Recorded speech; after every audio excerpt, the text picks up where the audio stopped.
Hi viewers, இன்றைக்கி நான் உங்களுக்கு ஒரு ரொம்ப ரொம்ப முக்கியமான ஒரு விஷயம் சொல்ல போகிறேன். அது என்னென்னா முருங்கைக்கீரையோட அந்த பவுடர் தான். இதான் முருங்கைக்கீரையோட பவுட்ரு. நல்லா சுடு தண்ணியை கொதிக்க வச்சு அதில் ஒரு 1/4 ஸ்பூன் மட்டும் இந்த முருங்கைக்கீரை பவுட்ரை போட்டாக்க நல்லா கொதிச்சதுக்கப்புறம் அது பார்த்தீங்கன்னாக்க க்ரீன் கலரில் மாறிடும். இதை நம்ம எடுத்து ஃபில்ட்ரு பண்ணி குடிக்கலாம்.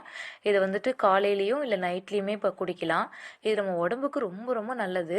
உடம்புக்கு மட்டும் இல்லை, தலைமுடி வளர்கிறதுக்கு இது ரொம்ப நல்லது. ரெண்டாவது, இதை வந்து தண்ணியில் குழச்சி பேஸ்ட்டாக மாற்றி தலையில் அப்ளை பண்ணியும் குளிக்கலாம். இது வந்து தலைமுடியை சீக்கிரம் வளர வைக்கும். ரொம்ப சத்தான ஒன்று. இது நாங்கள் வந்து ஃபஸ்ட் டைம் இதை ஸ்டார்ட் பண்ணியிருக்கோம். நீங்கள் எங்களுக்கு சப்போர்ட் பண்ணணுன்னு உங்கள்கிட்ட வந்துட்டு கேட்டுக்கிறேன். இது ரொம்ப ஹெல்த்தியான ஒன்று.